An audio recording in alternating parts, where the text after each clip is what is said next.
Hello नमस्कार दोस्तों, global academy के इस यूट्यूब चैनल पर आपका हार्दिक स्वागत है।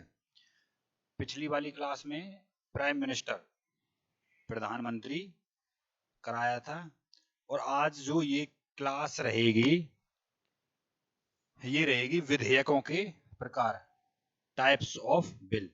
इसकी आज बात करनी है। पिछली वाली क्लास में प्राइम मिनिस्टर हो चुका है तो इसकी बात करनी है, विधेयकों के प्रकार।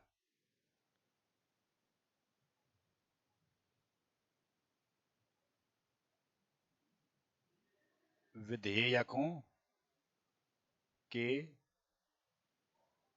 प्रकार, टाइप्स ऑफ बिल।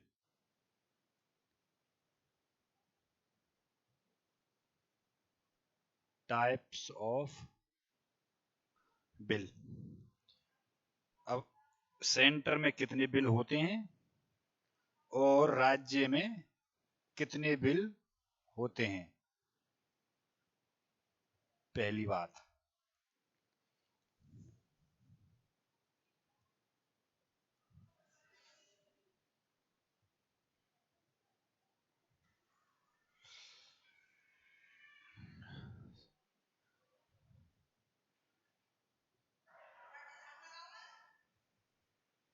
सेंटर के बिल और दूसरे राज्य के बिल।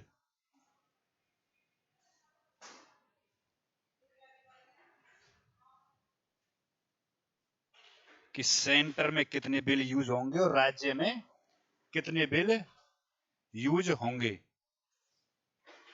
तो सेंटर में होते हैं 4 बिल। 4 बिल होते हैं सेंटर में और राज्य में होते हैं 3। ठीक है जी। अब सेंटर में कौन से होते हैं और राज्य में कौन से होते हैं, ये अभी बात करनी है। ठीक है जी। सेंटर के बिल।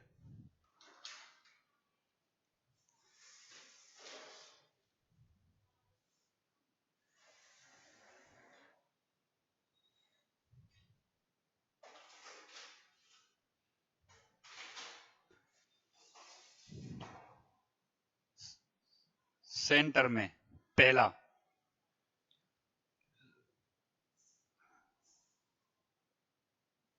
एक तो होता है साधारण विधेयक।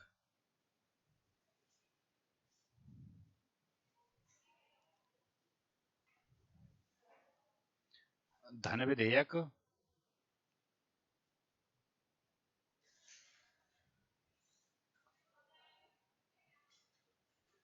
दूसरा होता है वित्त विधेयक।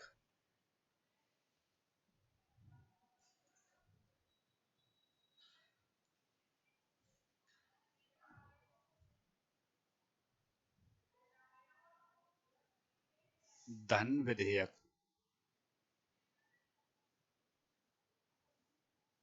दूसरा होता है सेंटर में ही वित्त विधेयक।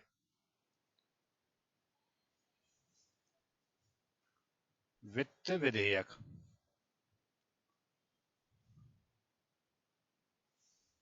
वित्त विधेयक।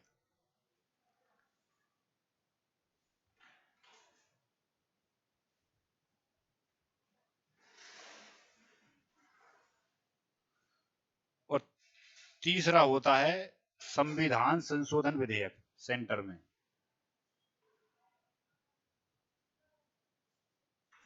संविधान संशोधन विधेयक।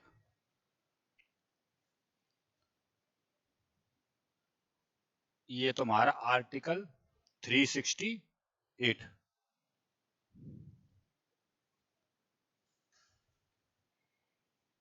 368।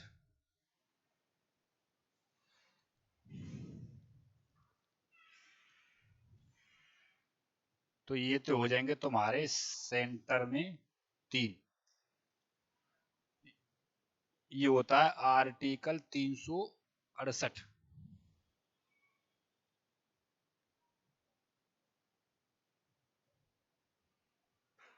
सेंटर वाला, ठीक है जी। ये वित्त विधेयक, ये होता है आर्टिकल 117, और धन विधेयक होता है आर्टिकल 110 में इनकी परिभाषा दी गई है।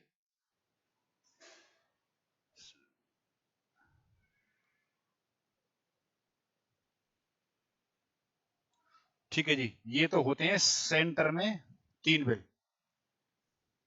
और राज्य में रहेंगे 2 बिल। संविधान संशोधन विधेयक वहां पर नहीं रहेगा। पहला,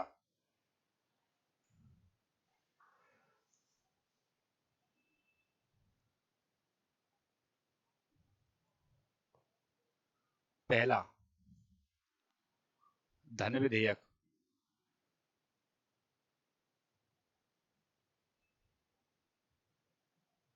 राज्य में संविधान संशोधन विधेयक नहीं रहेगा, वो सेंटर का मामला है। दूसरा रहेगा वित्त विधेयक,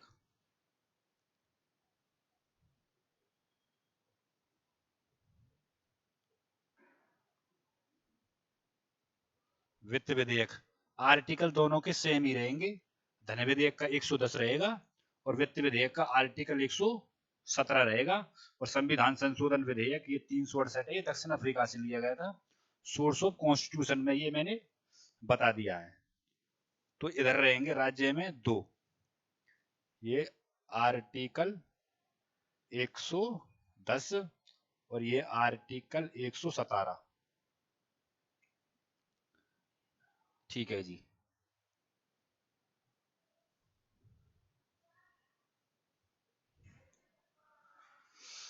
इसके बाद में बात करेंगे कि कौन कौन से टाइप्स होते हैं बिल के। पहली बात तो ये 2 तो रहेंगे, वो 2 ये 4। सबसे पहले बात करेंगे साधारण विधेयक कौन से होते हैं।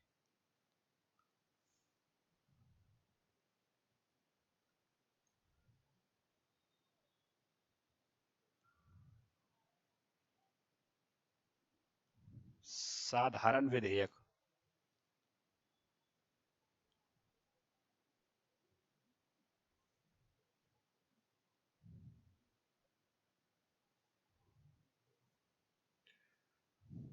दूसरे होते हैं वित्त विधेयक।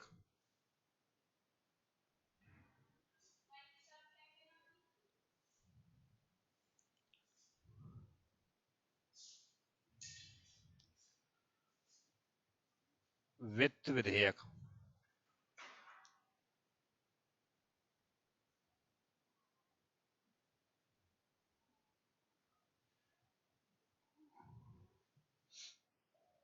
और तीसरे संविधान संशोधन विधेयक। ये हमें नहीं पढ़ना है, इसको एक अलग क्लास में बताएंगे अलग से, ये बड़ा टॉपिक है। अब फिलहाल में बात करेंगे साधारण विधेयक, वित्त विधेयक, और इसको बाद में करेंगे। इसको हटा ही देते हैं, इसकी जगह धन विधेयक कर लेते हैं यहाँ पर, वो इंपोर्टेंट भी है। धन विधेयक,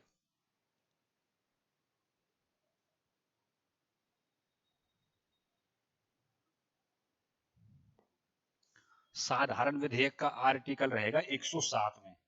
साधारण विधेयक की परिभाषा आर्टिकल 107 में बताई गई है। आर्टिकल 107 में साधारण विधेयक। अब इनके ऊपर बात करनी है, कौन कौन से होते हैं, कब पेश किए जाते हैं, किसके द्वारा ये पेश किए जाते हैं। और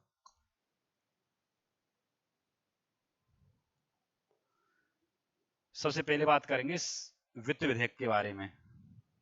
पहले तो ये पता होना चाहिए कि वित्त विधेयक भी ये 2 टाइप का होता है। फर्स्ट श्रेणी वित्त विधेयक और सेकंड श्रेणी वित्त विधेयक। फर्स्ट श्रेणी वित्त विधेयक,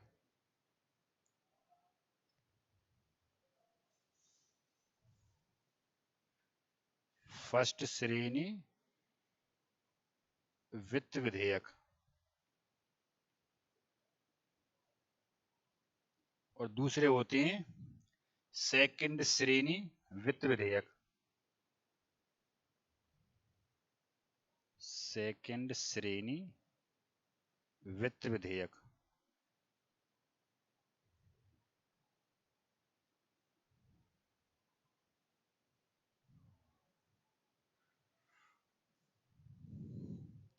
और धन विधेयक स्पेशल टाइप है उसका, ठीक है जी। अच्छा, फर्स्ट श्रेणी वाले कौन से होते हैं?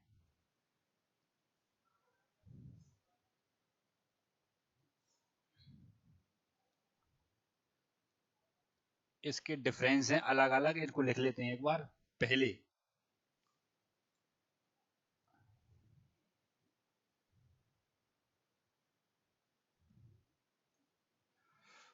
फर्स्ट श्रेणी जो वित्त विधेयक होते हैं, ये जब लाए जाएंगे तो ये लोकसभा में ही लाए जाते हैं। फर्स्ट श्रेणी वित्त विधेयक लोकसभा में पेश किए जाएंगे।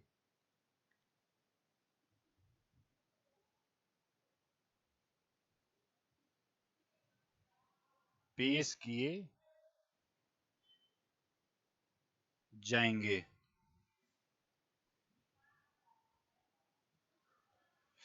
वित्त विधेयक वाले किसी भी हाउस में ला सकते हैं, राज्यसभा में ला सकते हैं, लोकसभा में ला सकते हैं, ये सिर्फ लोकसभा में लाया जाएगा। इसका पहला पॉइंट। सेकंड श्रेणी वित्त विधेयक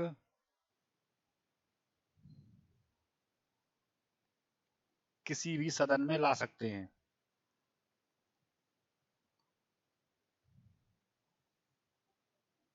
किसी भी सदन में ला सकते हैं। दूसरा पॉइंट इसका, फर्स्ट श्रेणी लोकसभा, फर्स्ट श्रेणी जो वित्त विधेयक आएगा राष्ट्रपति की अनुमति अनिवार्य है, और सेकंड वाले में भी राष्ट्रपति की अनुमति अनिवार्य है। तो फर्स्ट श्रेणी वित्त विधेयक, फर्स्ट श्रेणी वित्त विधेयक को लाने के लिए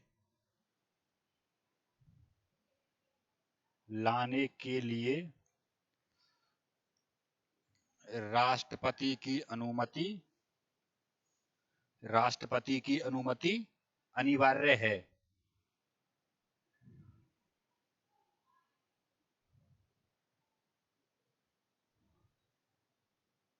अनिवार्य है।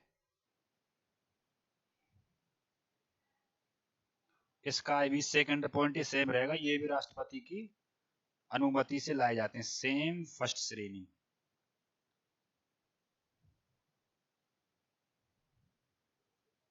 ये और इसका पॉइंट ये सेम रहेगा। तीसरा पॉइंट,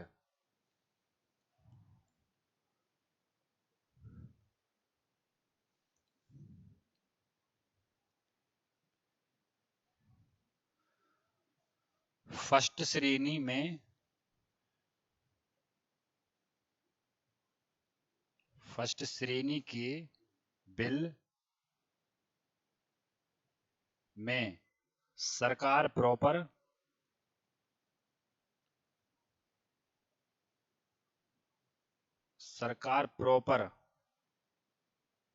किसी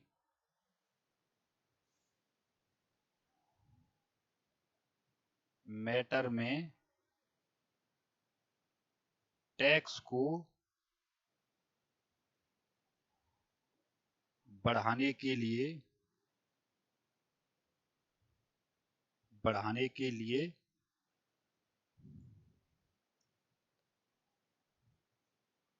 लाती है।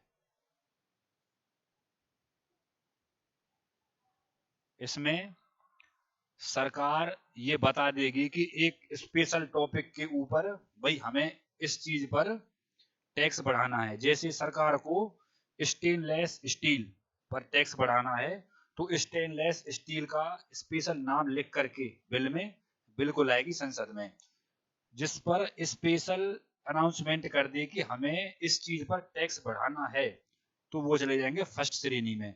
और फिर सेकंड श्रेणी में कौन से आएंगे? सेकंड श्रेणी में सरकार बिल में ये लिख करके बोल देगी कि हम जो इस श्रेणी में, जैसे मैं लिख के बताता हूँ एक बार, इसमें ये बात लिख दी, जैसे एग्जांपल में स्टेनलेस स्टील, इसका स्टेनलेस स्टील पर टैक्स बढ़ोतरी,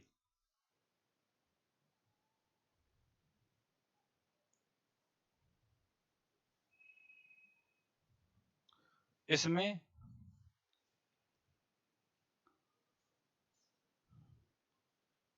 सेकंड श्रेणी बिल में सरकार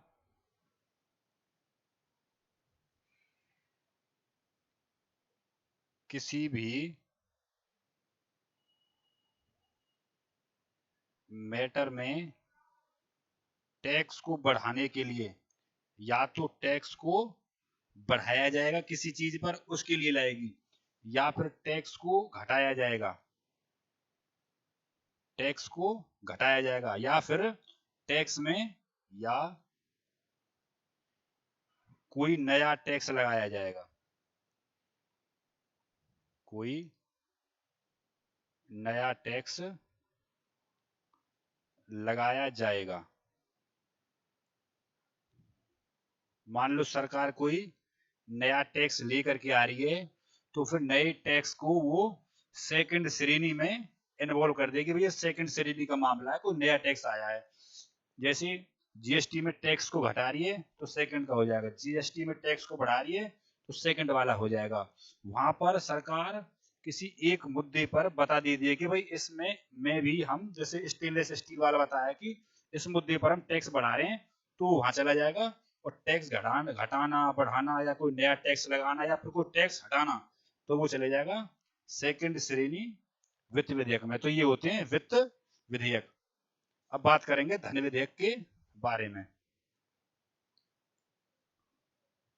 कहाँ ले, कहाँ पहले लाए जाएंगे, कहाँ पीछे लाए जाएंगे, ये बात पहले मेन याद होनी चाहिए, ठीक है। अब बात करेंगे धन विधेयक की।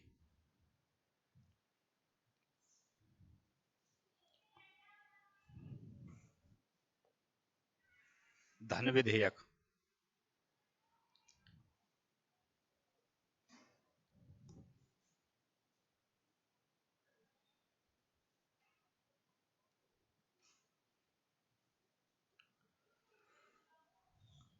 धन विधेयक, तो सबसे पहले तो ये याद रखनी है कि धन विधेयक, कोई विधेयक, धन विधेयक कब रहेगा और वित्त विधेयक कब रहेगा, ये कैसे पता चलता है। तो धन विधेयक या वित्त विधेयक लोकसभा अध्यक्ष के द्वारा प्रमाणित किया जाता है, भाई ये धन विधेयक रहेगा और ये वित्त विधेयक रहेगा, तो उस पर मोहर लगा देता है कौन, लोकसभा अध्यक्ष के द्वारा ये प्रमाणित किया जाता है। तो धन विधेयक, धन विधेयक, धन विधेयक, धन विधेयक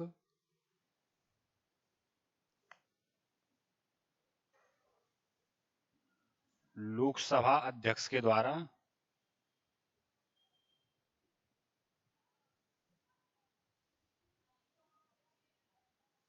प्रमाणित किया जाता है।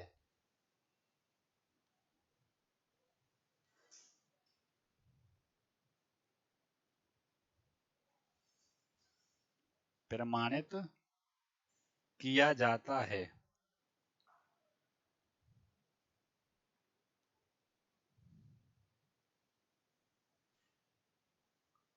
किया जाता है। तो धन विधेयक किसके द्वारा प्रमाणित किया जाता है, लोकसभा के अध्यक्ष के द्वारा। धन विधेयक का आर्टिकल कौन सा है, आर्टिकल 110 में ये बताई गई ये बात।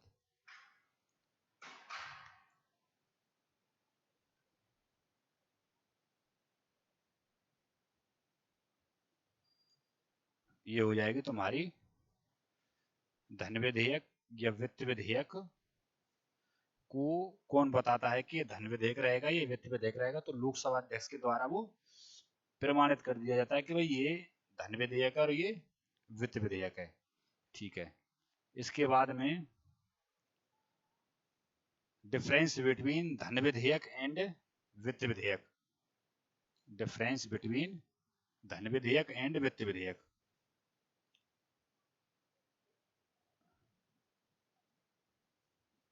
Difference between money bill and finance bill, money bill and finance bill.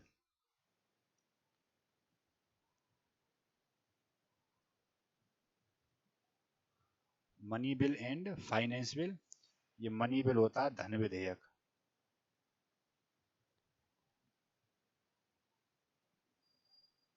और ये होता है वित्त विधेयक। क्या डिफरेंस है इन दोनों में?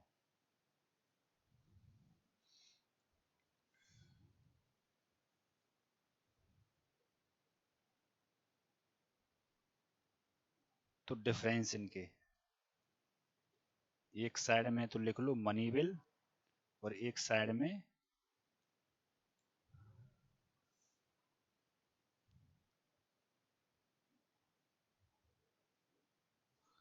इसके अलग रह जाएगा ये।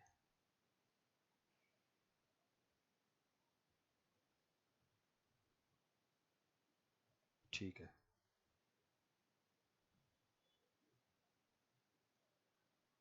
धन विधेयक,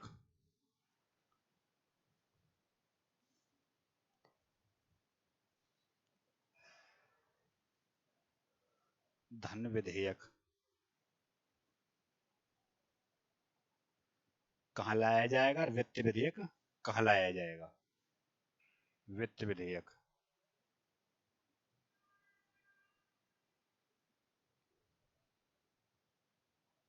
वित्त विधेयक।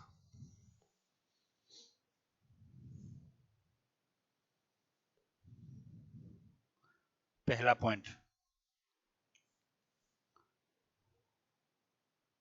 धन विधेयक सिर्फ लोकसभा में ही पहले लाया जाएगा, धन विधेयक लोकसभा में पहले लाया जाएगा, बाद में राज्यसभा में जाएगा वो।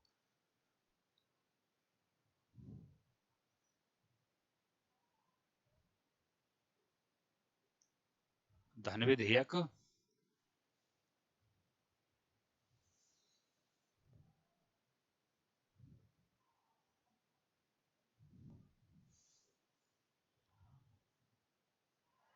धन विधेयक पहले लोकसभा में लाया जाएगा,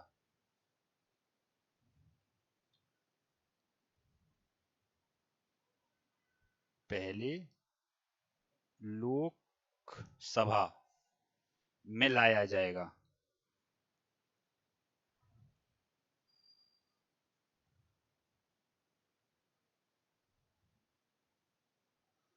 धन विधेयक पहले लोकसभा में लाया जाएगा, वित्त विधेयक किसी भी सदन में लाया जा सकता है।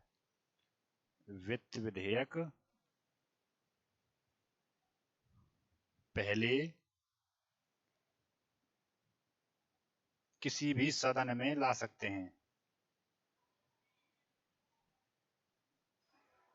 किसी भी सदन में ला सकते हैं।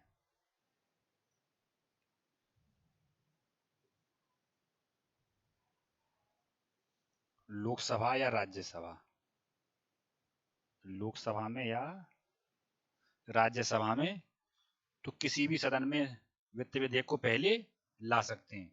धन विधेयक का दूसरा पॉइंट,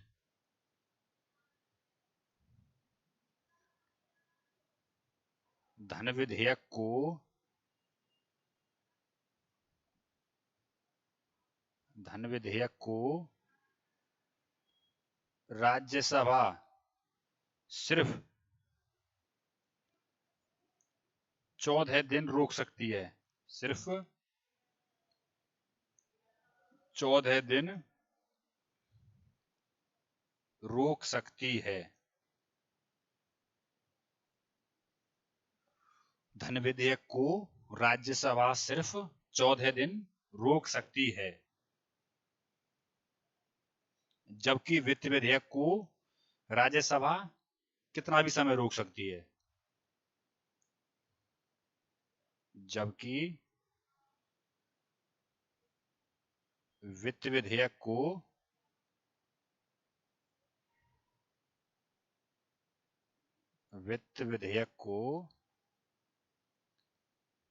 राज्यसभा कितना भी रोक सकती है। कितना भी रोक सकती है।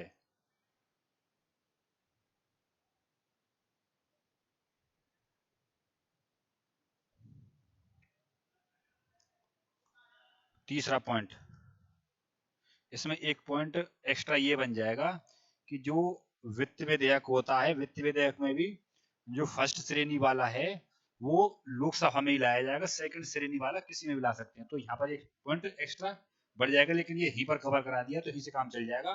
वित्त विधेयक में फर्स्ट श्रेणी और सेकंड श्रेणी, फर्स्ट वाला सिर्फ लोकसभा में ही लाया जाएगा और सेकंड श्रेणी वाला लोकसभा या राज्यसभा किसी में भी ला सकते हैं। तो ये पॉइंट वहीं चल जाएगा। ठीक है, तीसरा पॉइंट,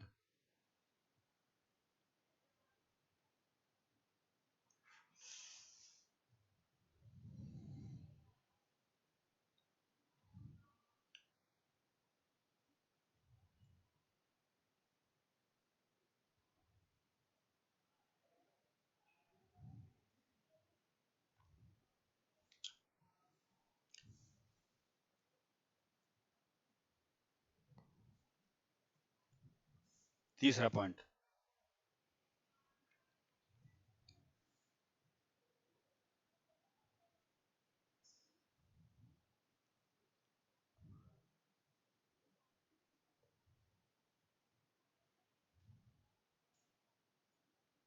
तीसरा पॉइंट,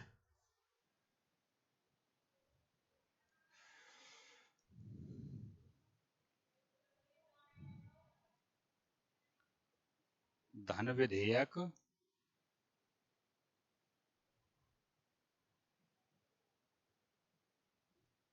के मामले में धन विधेयक के मामले में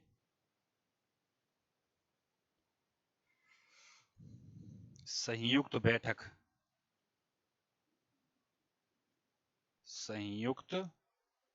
जिसको बोलते हैं जॉइंट सिटिंग, आर्टिकल 108 ऑस्ट्रेलिया से ली गई है जॉइंट सिटिंग।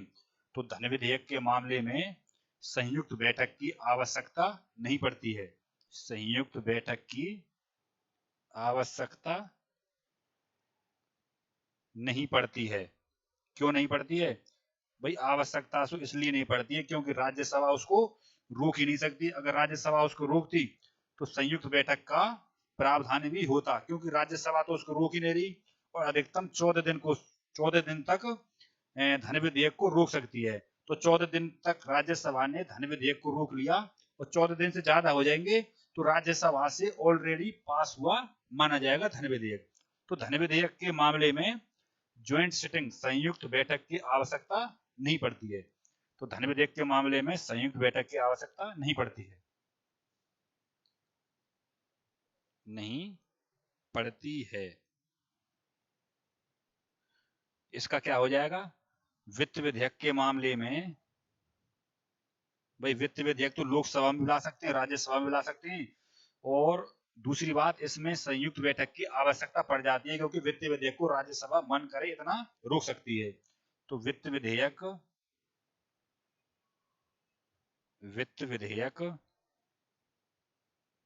को वित्त विधेयक के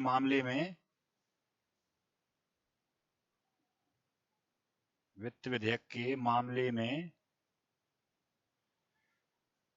ज्वाइंट सिटिंग, संयुक्त बैठक, ज्वाइंट सिटिंग, ये ज्वाइंट सिटिंग है, ज्वाइंट सिटिंग की आवश्यकता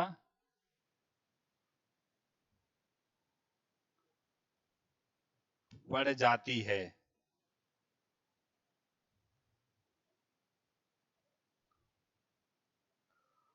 तो ये 3 पॉइंट तो ये हो जाएंगे कि धन विधेयक पहले लोकसभा में लाया जाएगा और वो किसी में भी ला सकते हैं। धन विधेयक को 14 दिन तक धन विधेयक को राज्यसभा 14 दिन तक रोक सकती है, जबकि वित्त विधेयक को राज्यसभा मन करे जितना भी रोक सकती है। धन विधेयक के मामले में ज्वाइंट सिटिंग की आवश्यकता नहीं पड़ती है और वित्त विधेयक के मामले में ज्वाइंट सिटिंग की आवश्यकता पड़ जाती है। चौथा पॉइंट,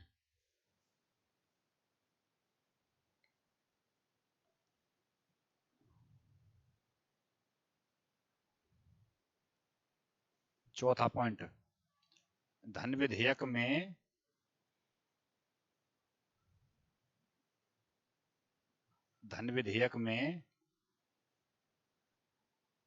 राज्यसभा धन विधेयक में राज्यसभा धन विधेयक में राज्यसभा संशोधन नहीं कर सकती है। क्यों नहीं कर सकती संशोधन? भाई जब उसको वो रोक ही नहीं सकती ज्यादा तो संशोधन कैसे कर देगी? उसको पावर ही नहीं है राज्यसभा को धन विधेयक के मामले में, सिर्फ लोकसभा को पावर है धन विधेयक के मामले में। तो धन विधेयक में राज्यसभा संशोधन नहीं कर सकती है, नहीं कर सकती है।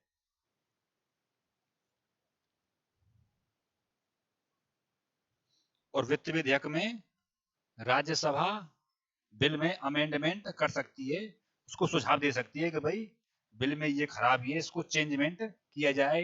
अब ये अलग बात है कि लोकसभा जो बहुमत की सरकार है वो उसमें कुछ संशोधन करने दे या नहीं दे, लेकिन वो उस पर सुझाव दे सकती है, उसमें संशोधन करा सकती है राज्यसभा धन विधेयक के मामले में। सॉरी, वित्त विधेयक के मामले में, धन विधेयक में तो संशोधन कर ही नहीं सकती। तो चौथा पॉइंट इसका।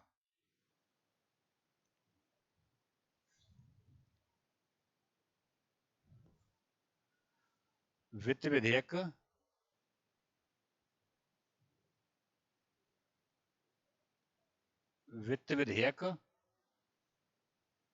में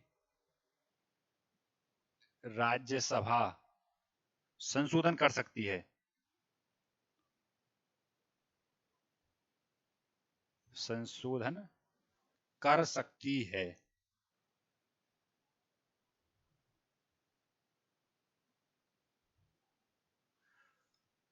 पांचवा पॉइंट,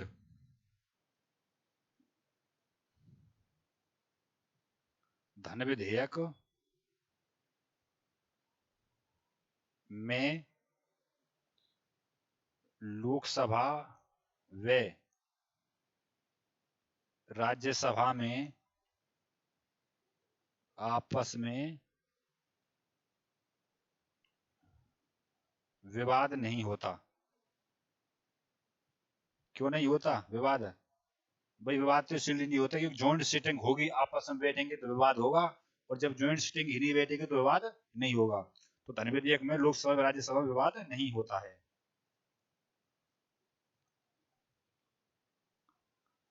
और वित्त विधेयक में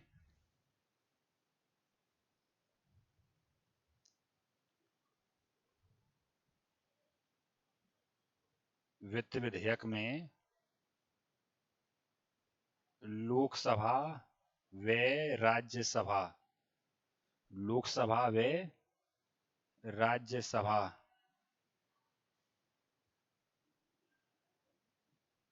लोकसभा व राज्यसभा में विवाद हो जाता है।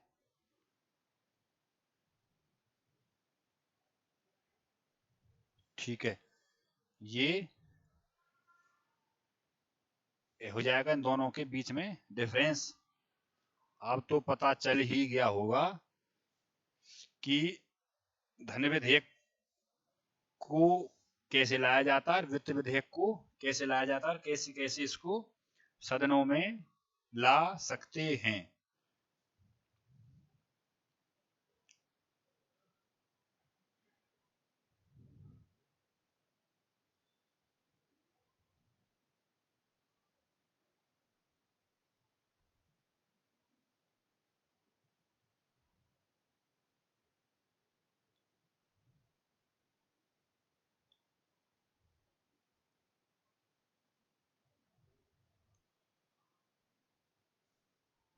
ठीक है, अब चलेंगे आगे। एक बात ये और याद रखनी है कि कभी पूछ ले कि बिल सरकारी होते हैं या निजी होते हैं, सरकारी बिल होते हैं या प्राइवेट होते हैं, तो बात ये याद रखनी है कि बिल सरकारी भी होते हैं और प्राइवेट भी होते हैं। दो तरीके के बिल लाए जाते हैं, सरकारी और प्राइवेट। अब इसके बारे में देखो एक बार कि सरकारी बिल कैसे होते हैं और प्राइवेट कैसे होते हैं। सरकारी बिल और निजी बिल, निजी बिल कैसे होते हैं, जिनको प्राइवेट बोलते हैं। पहले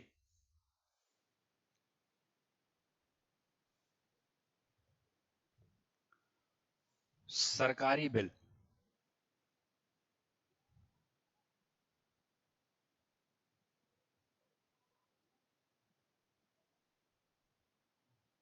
सरकारी बिल और दूसरे होंगे निजी बिल। निजी बिल, निजी कैसे होते हैं, प्राइवेट। तो बिल प्राइवेट भी होते हैं और सरकारी भी होते हैं। सरकारी बिल को केवल मिनिस्टर ला सकते हैं। अगर कृषि विभाग से रिलेटेड है तो कृषि मंत्री लेकर के आएगा, अगर टैक्स से रिलेटेड है तो वित्त मंत्री लेकर के आएगा, और शिक्षा से रिलेटेड है तो एजुकेशन मिनिस्टर लेकर आएगा। तो जैसा विभाग का बिल है वही मिनिस्टर लेकर के आएगा, उसको बोलते हैं सरकारी बिल। तो इनको मंत्री लाते हैं, इनको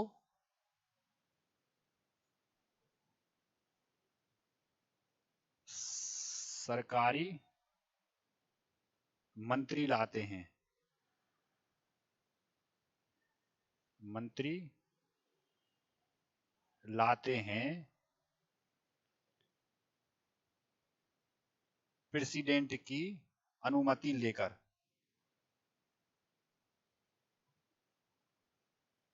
प्रेसिडेंट की अनुमति लेकर के।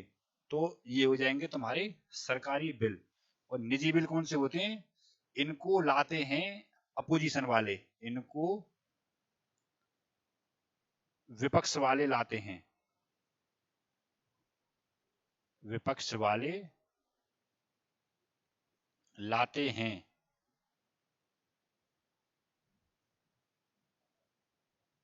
इनको विपक्ष वाले लाते हैं।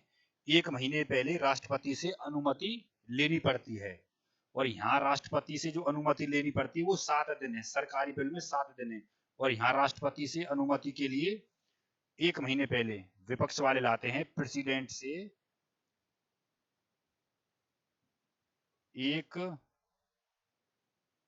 महीने पहले अनुमति लेकर, प्रेसिडेंट से अनुमति लेकर।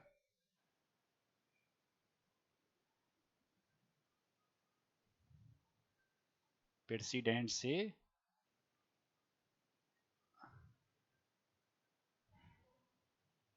प्रेसिडेंट से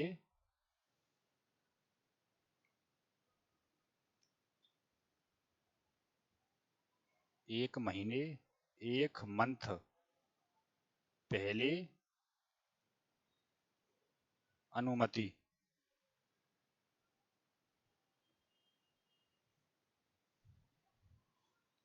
1 मंथ पहले प्रेसिडेंट से अनुमति लेनी पड़ती है। सब इंपोर्टेंट है, कई बार पूछे गए हैं कि निजी बिल को प्रेसिडेंट से अनुमति कितने महीने पहले लेनी पड़ती है। निजी बिल के लिए अगर कोई लाए, विपक्ष की सरकार निजी बिल लाती है तो प्रेसिडेंट से कितने दिन पहले अनुमति लेनी पड़ती है, तो 1 महीने पहले प्रेसिडेंट से अनुमति लेनी पड़ती है निजी बिल लाने के लिए, जिनको बोलते हैं प्राइवेट बिल।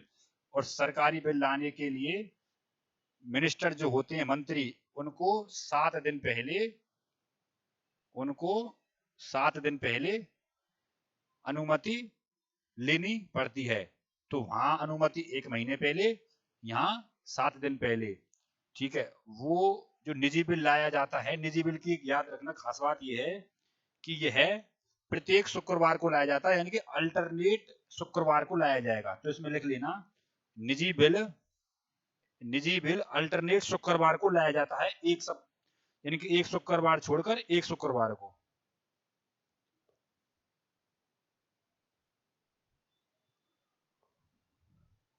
निजी बिल, निजी बिल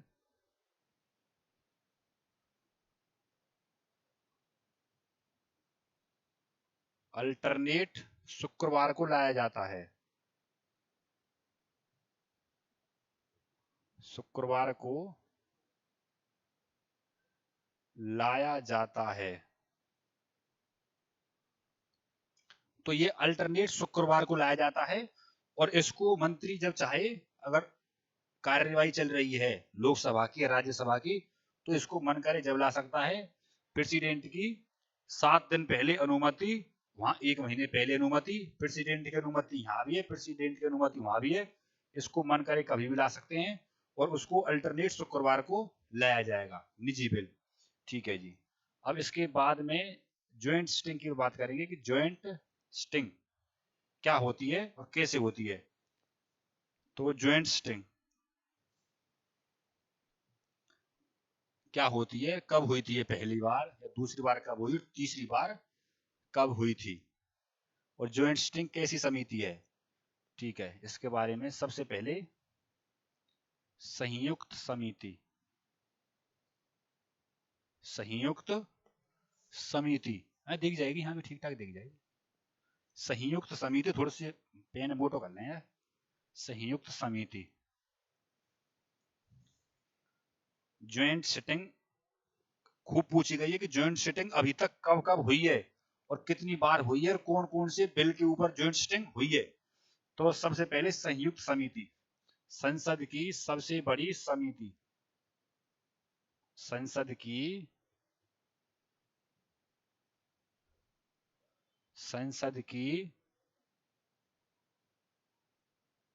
सबसे बड़ी समिति,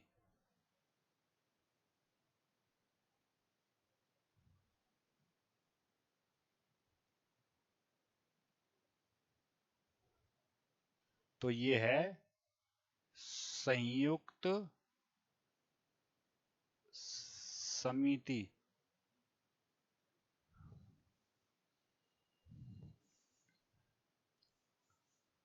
संयुक्त समिति, ज्वाइंट सिटिंग,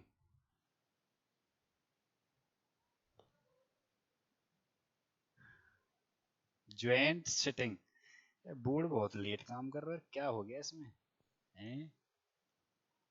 भाई ज्वाइंट सिटिंग,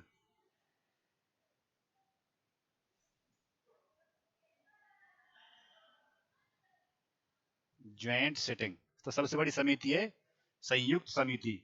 इसमें कितने कितने मेंबर होते हैं, कैसे कैसे होते हैं। तो इसमें 30 + 15 मेंबर्स रहेंगे, 30 लोकसभा से और 15 राज्यसभा से। यानी कि जो ये रेशो रहेगा वो 2:1 का रहेगा, यानी कि 2 हिस्से लोकसभा से और 1 हिस्सा राज्यसभा से। यानी कि पूछ ले, और पूछी गई है कि संयुक्त समिति या ज्वाइंट सिटिंग जब होती है तो कितने कितने मेंबर आपस में होते हैं, कितने कितने रहेंगे। तो 30 लोकसभा से, 15 राज्यसभा से, तो 2:1 के रेशो में ये होते हैं। संसद की सबसे बड़ी समिति, संयुक्त समिति। हालांकि ये पूछ ले कि संसद की सबसे बड़ी समिति कौन सी है, इसमें सबकी सब लोकसभा से होते हैं, तो वो होती है प्राक्कलन समिति। उसमें 30 के 30 लोकसभा से होते हैं। जब समिति कराएंगे तो उसको फिर अलग से करवा देंगे एक बार में। ठीक है जी। तो ये थी संसद की सबसे बड़ी समिति, ज्वाइंट सिटिंग। अब ये कब कब हुई थी, एक बार ये और देख लो। ये हुई है अभी तक 3 बार, ज्वाइंट सिटिंग अभी तक 3 बार हुई है।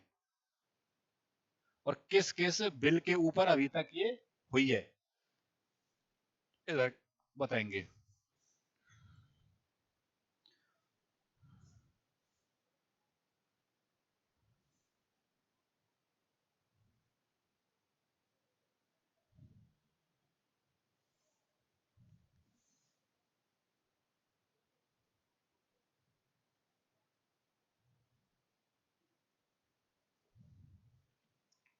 ज्वाइंट सिटिंग कितनी बार हुई है, संयुक्त समिति कितनी बार हुई है। यानी कि कितनी बार आपस में लोकसभा और राज्यसभा बैठी हैं मिल करके। भाई संयुक्त समिति क्या हो, जब लोकसभा राज्यसभा आपस में किसी मैटर को या किसी बिल को आपस में सुलझाएं, उसको बोलते हैं संयुक्त समिति, ज्वाइंट स्टिंग। तो ये हुई है अभी तक 3 बार, पहली 6, दूसरी 16 और तीसरी 26। ये 6 मई, ये 16 मई और ये 26 मार्च। ये 1961 में हुई थी, ये 1978 में हुई थी और ये हुई थी 2002 में। तो पहली बारी जो 61 में हुई थी वो हुई थी दहेज प्रतिषेध अधिनियम के ऊपर, दहेज प्रतिषेध अधिनियम, दहेज अधिनियम। और जो दूसरी हुई थी वो हुई थी service, banking service bill, banking service bill, banking service bill के ऊपर एक बैंकिंग सर्विस बिल लाई थी सरकार 78 में। तो ये राज्यसभा से पास नहीं हो पा रहा था, तो इसमें आपस में सहमति करके फिर ये पास किया गया था। और जो 2002 में लाया गया था ये था निवारक निरोध कानून, निवारक निरोध कानून।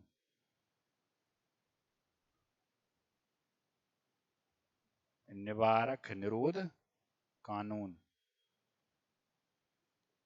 तो ये अभी तक संसद में अभी तक 3 बार ज्वाइंट सिटिंग हुई है और ये तीनों की तीनों ज्वाइंट सिटिंग हैं। और ज्वाइंट सिटिंग की कंडीशंस क्या होती हैं ये भी आपको पता है, कितने कितने सदस्य होने चाहिए और कितना रेशियो होता है लोकसभा से और राज्यसभा से, और वित्त विधेयक कौन से होते हैं, धन विधेयक कौन से होते हैं, सेकंड श्रेणी, फर्स्ट श्रेणी, आर्टिकल, किस आर्टिकल में कौन सा आएगा, राज्य में कितने विधेयक होते हैं और स्टेट में कितने विधेयक होते हैं। तो ये सब आपको करा दिया गया है।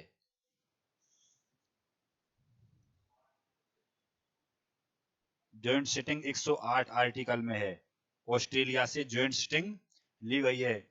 और ज्वाइंट सिटिंग कब होती है, जब लोकसभा से कोई बिल पास हो जाए, राज्यसभा से नहीं पास हो पाए, तो जब भी किसी एक सदन से बिल पास नहीं हो पाए तो उस केस में ज्वाइंट सिटिंग होती है, ज्वाइंट सिटिंग होती है। एक बात ये और याद रखनी है कि जो ज्वाइंट सिटिंग को कौन बुलाता है, कौन ज्वाइंट सिटिंग की अध्यक्षता करता है, ज्वाइंट सिटिंग कौन बुलाएगा, कौन न्योता देगा और कौन उसकी फिर अध्यक्षता करेगा। तो ये इंपॉर्टेंट क्वेश्चन है। तो एक ये और लिख लो कि ज्वाइंट सिटिंग किसके द्वारा बुलाई जाएगी और कौन उसकी अध्यक्षता करेगा। इंपॉर्टेंट क्वेश्चन है, कई बार पूछा गया है। तो पहला,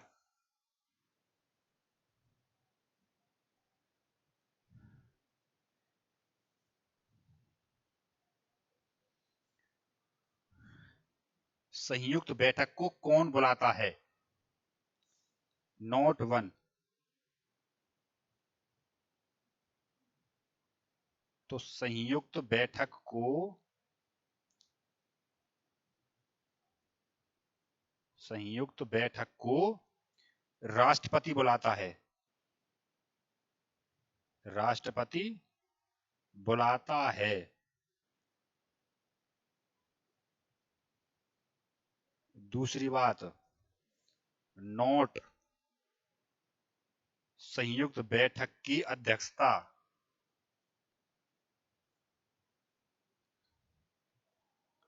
संयुक्त बैठक की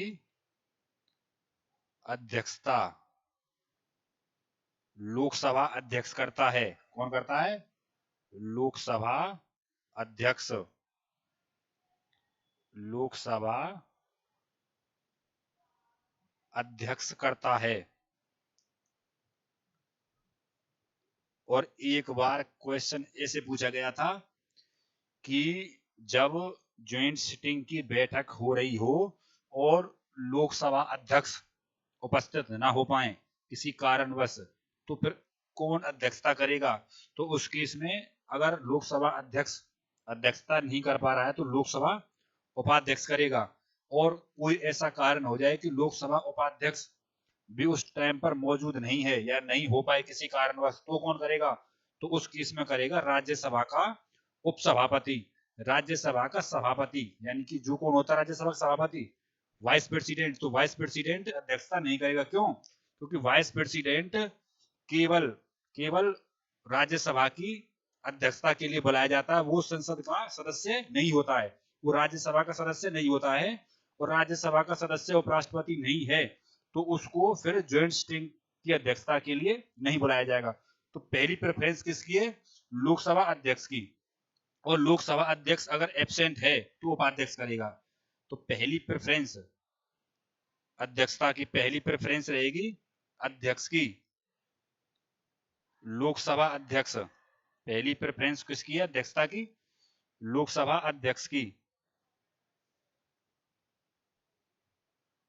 पहली अध्यक्षता लोकसभा अध्यक्ष करेगा। और लोकसभा अध्यक्ष एब्सेंट है तो दूसरी प्रेफरेंस रहेगी लोकसभा उपाध्यक्ष की। और अगर लोकसभा उपाध्यक्ष एब्सेंट है किसी कारणवश तो तीसरी प्रेफरेंस रहेगी उपसभापति राज्यसभा। उपसभापति राज्यसभा। उपसभापति राज्यसभा। सभापति यानी कि चेयरमैन जो वाइस प्रेसिडेंट होता है वो इसकी अध्यक्षता नहीं कर पाएगा। तो ये 2-3 बार पूछ ली गई है कथन दे करके, भाई इसमें से कौन सा कथन ठीक है। कथन 1 दे दिया कि लोकसभा अध्यक्ष अगर उपस्थित नहीं है तो उस केस में लोकसभा उपाध्यक्ष बैठक की अध्यक्षता कर सकता है, नहीं कर सकता? तो निश्चित रूप से कर सकता है। लोकसभा उपाध्यक्ष नहीं करेगा, बैठक में बाई चांस वो उपस्थित ना हो तो निश्चित रूप से उपसभापति राज्यसभा इस स्टिंग को यानी कि इस स्टिंग की अध्यक्षता करेगा। तो ये मेरे हिसाब से अब सब इसमें जो कंप्लीट हो चुका है ये। अब एक बार देख लेता हूँ उसको, इसमें क्या रह गया है उसको इस अभी ऐड करा देंगे 1 मिनट में।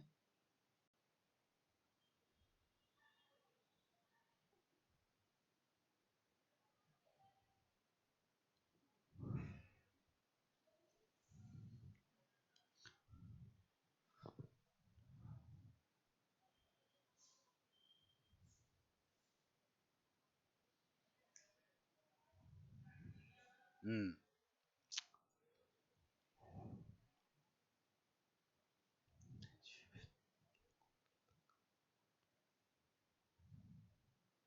आई समझ में है? आएगी। तो ये होते हैं बिलों के प्रकार।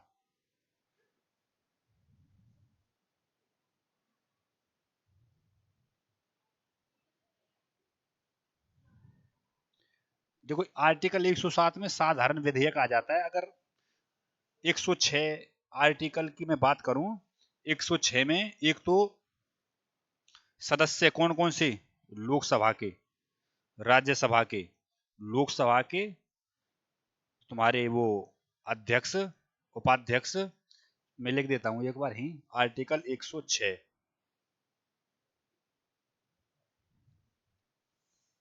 आर्टिकल 106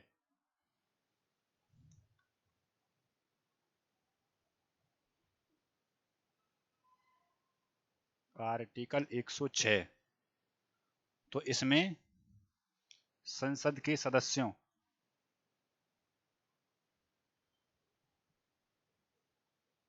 संसद के सदस्यों के वेतन और भत्ते।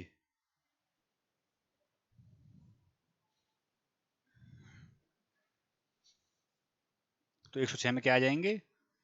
संसद के सदस्यों के वेतन और भत्ते। संसद के सदस्य कौन कौन से होते हैं? लोकसभा राज्यसभा दोनों के। तो लोकसभा के और राज्यसभा के दोनों के इसमें आ जाएंगे, संसद के सदस्यों के, लोकसभा के भी और राज्यसभा के भी।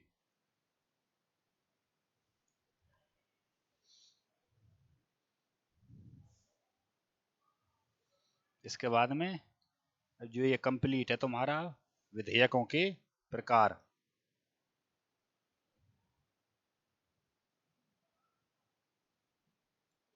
विधेयकों के प्रकार, वेतन और भत्ते। एक दो आर्टिकल और लिखना चाहे तो लिख सकते हैं आप, ही आ जाएंगे। ये भी इसी से रिलेटेड ही हैं। एक तो बात करेंगे आर्टिकल 114 की।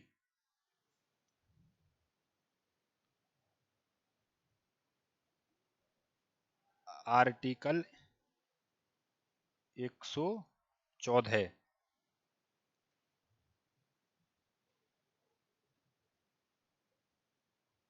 क्या होता है? ये आर्टिकल 114 है, अभी बताए थे 1 मिनट में। इसको बोलते हैं विनियोग विधेयक। विनियोग विधेयक।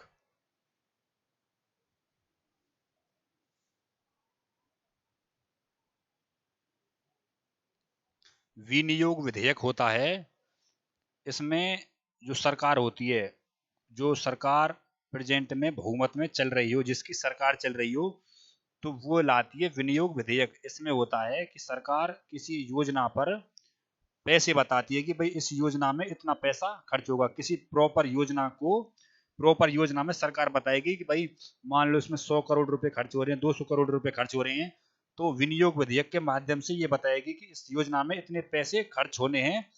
उस चीज की चर्चा विनियोग विधेयक में होगी। तो ये होता आर्टिकल 114। इसमें होता है, इसमें सरकार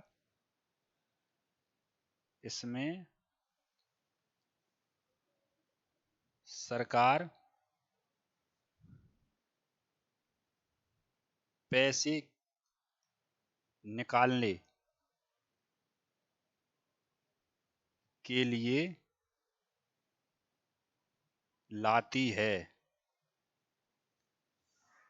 किसी योजना पर।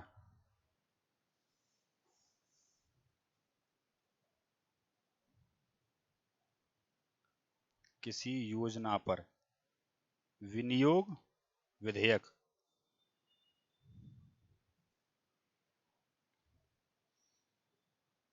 एक आर्टिकल 115।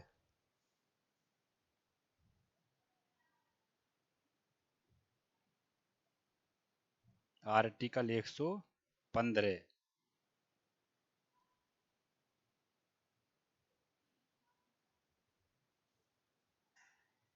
ये क्या होता है?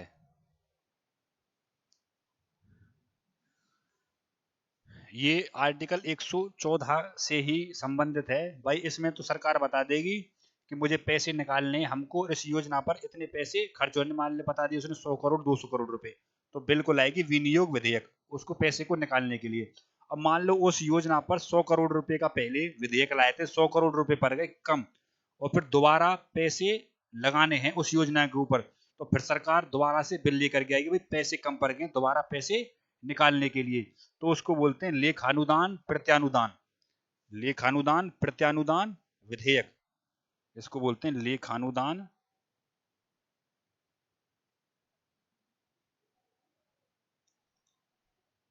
प्रत्यानुदान।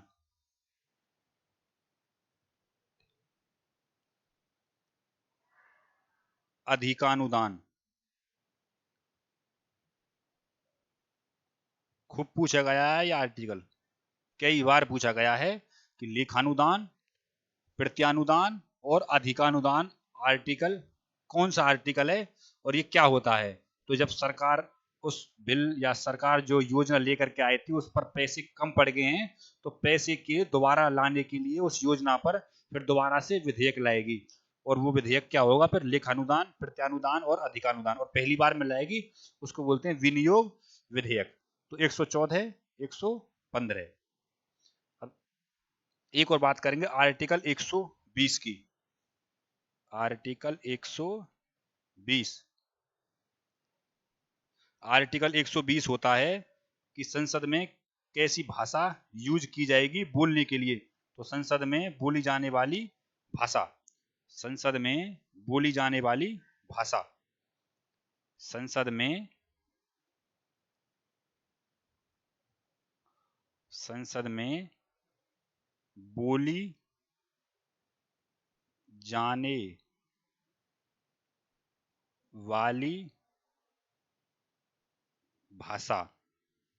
तो कैसी भाषा संसद में बोली जाएगी? तो वो लैंग्वेज के ऊपर कौन सा है? आर्टिकल 120। तो ये अब आपका कंप्लीट है, और होगा तो उसमें जो कुछ बात ऐड करानी है तो कल करा देंगे इसमें। तो ये लगभग लगभग कंप्लीट है तुम्हारा।